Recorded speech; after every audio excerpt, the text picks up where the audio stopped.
I started seeing that narcissism, narcissistic personality disorder, and narcissistic abuse had spiritual and religious overtones fairly recently, and it was I was thinking about it as a kind of a cult, not a modern cult though, like an ancient cult, like an ancient mystery cult. And part of that was because I was exploring and expanding on the notion of vulnerable narcissism. And I thought, in a certain sense, the grandiose narcissistic strategy is kind of a messiah complex. I'm amazing. I'm wonderful. People should do what I say. The inversion of that, the vulnerable, fragile side of that, is kind of a martyrdom complex. So you have a messiah complex and a martyrdom complex. And you have a kind of a god or goddess to be worshipped, but not because they're amazing and powerful and throwing thunderbolts, but because they've suffered in a way that is unique to them, that is a suffering that no one else has ever known. So this one's special because they're especially powerful and potent, and this one is special because they're especially broken and uniquely victimized and uniquely hurt in a way that no one else has ever been. And I started thinking about like old mystery cults and stuff and how much this feeds into the baseline of human psychology. Sometimes when I have insomnia, I'm sure as we all do, I went on this weird investigation and I was looking at the Council of Nicaea, which is around 350 CE. And I thought to myself, I wonder what people in the UK were worshipping when the Council of Nicaea happened. The Council of Nicaea was they were deciding which books would and wouldn't go into the Bible that we have today. So everybody knows this, like the Nag Hammadi texts, the Gnostic Gospels, they were removed and certain books were kept in. And I was like, oh, that's really interesting. What were we doing in the UK at that time? Well, we had a blend of, because we were occupied by the Romans, we had a blend of religions and we worshipped the sun, Sol Invictus. We got that from the Romans. We worshipped different Celtic gods, and there was Celtic Roman gods that kind of blended together. And we also worshipped Isis. So it would be normal for a Briton, a person from the British Isles in 350 CE, to have icons of the Egyptian goddess Isis in their mud huts that we were living in at that time. It would be totally normal to worship the sun, and totally normal to have a panoply of Roman gods, Greek gods, and then Celtic and Roman gods that had kind of been, Roman and Greek gods that had blended, and Greek and Egyptian gods like Hermes, who was Thoth, blended together. And I thought, wow, that's really, really interesting. How does that tie in with like the mystery religions and the notion of sacrifice? And this was all done from, obviously I had insomnia. This was all done with me fixating on the idea, there's a messiah complex, but there's also a martyrdom complex. How do we as humans identify with these gods? What does it give us? Why do we have gods? Why do we have cults? Why do we have religions? What does it do? What does it actually do? And how does this feed into narcissistic abuse? She was so kind to me. She made me feel so safe. She made me feel so seen. If I just stay, I might win that back again. And that's why people stay stuck, because of the covert contract, the bait and switch, the intermittent reinforcement, and this heavy, heavy injunction which says, don't be a person. Technically, we should say it's effectively de facto installed by the relating. It's the relationship that's doing the damage predominantly. It's that shared fantasy, that shared space. It's what the two of you have co-created together. And I don't mean that you intentionally co-created abuse. I mean, there's a co-creation in this relationship dynamic, and that is what is doing most of the damage. Don't be a person. Don't be an individual. Don't be sovereign. Don't be a rational thinker. Don't say no. Don't stick up for yourself. Don't be. We have to do very, very specific and very, very careful work that allows us to overcome these things in a step-by-step way. I have a course for you that helps you to do that. It's the complete guide to deprogramming from narcissistic abuse. It's called a deprogramming guide because we are assuming that you have been programmed or brainwashed in a kind of a cult of one, and our job is to deprogram you back out of it. It's not an easy course. It's not a fast course, but there is no easy, fast way to recover from narcissistic abuse. So if we step back and we say, we act like evolutionary psychologists who are looking at humanity, we're doing a bit of anthropology.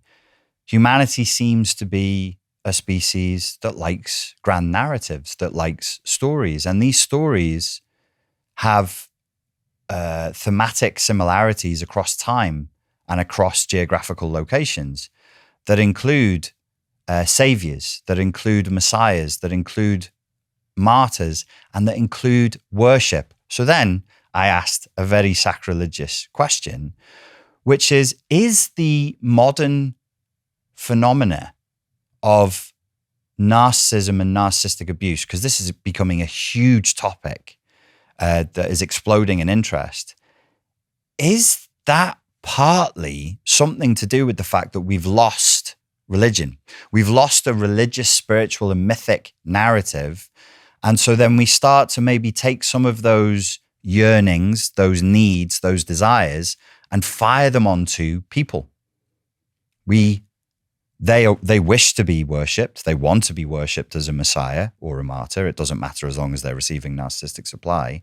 But that we also wish to worship.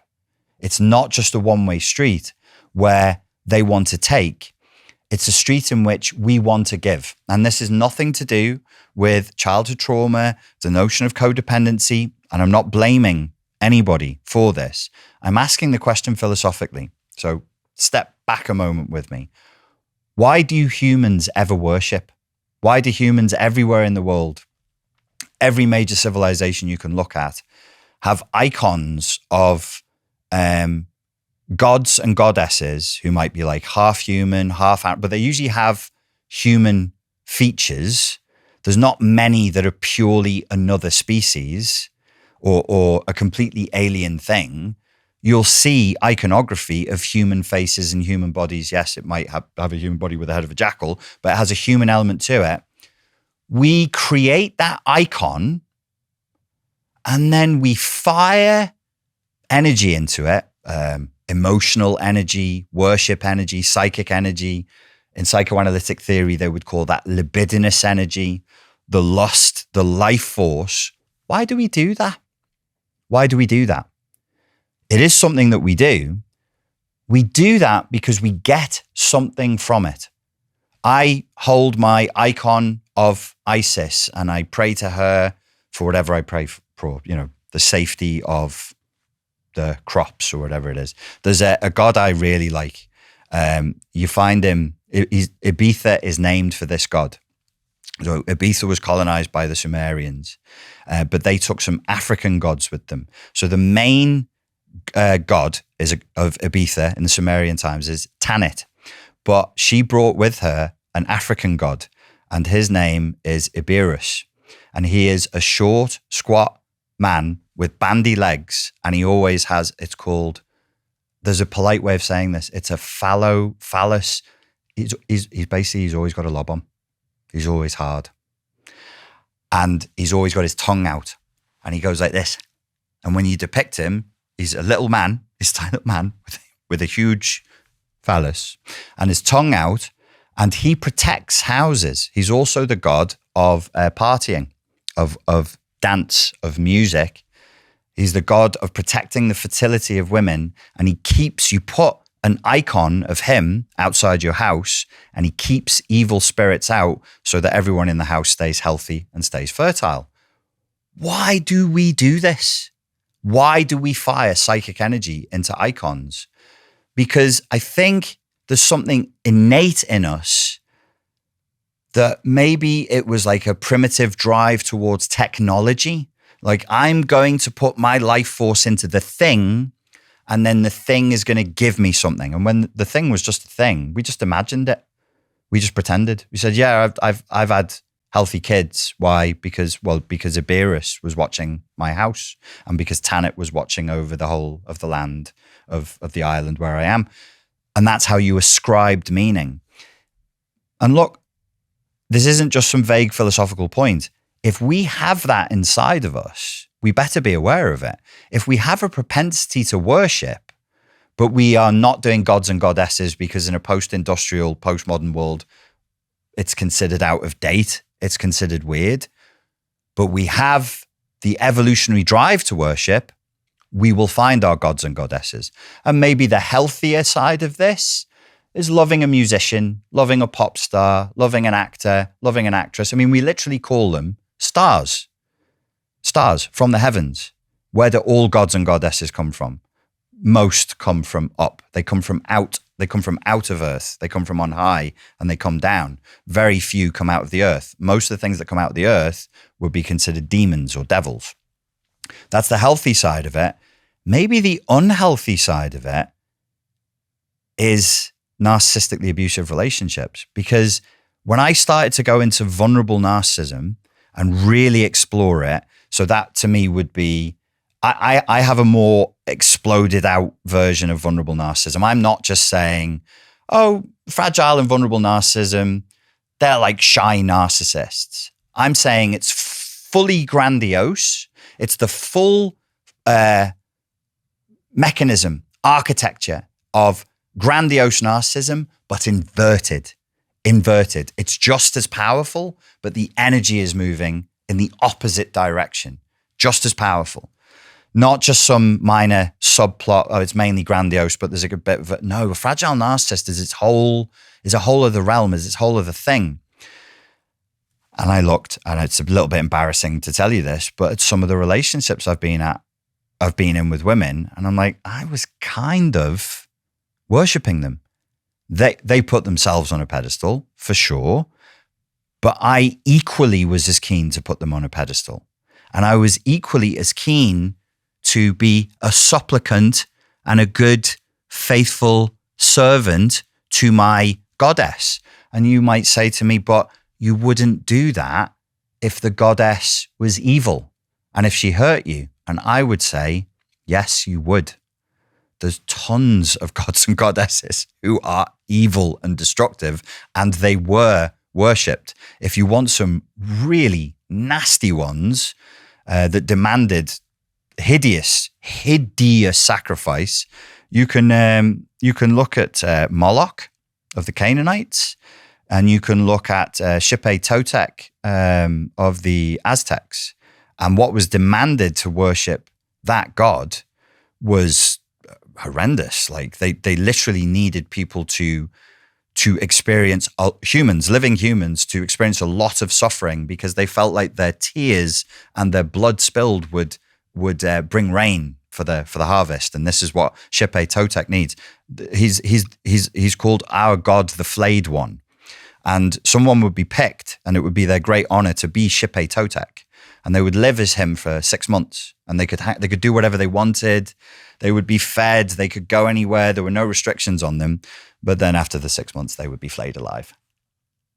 Because that's the price of being Totec, darlings. So this is my question is this an impulse inside of us?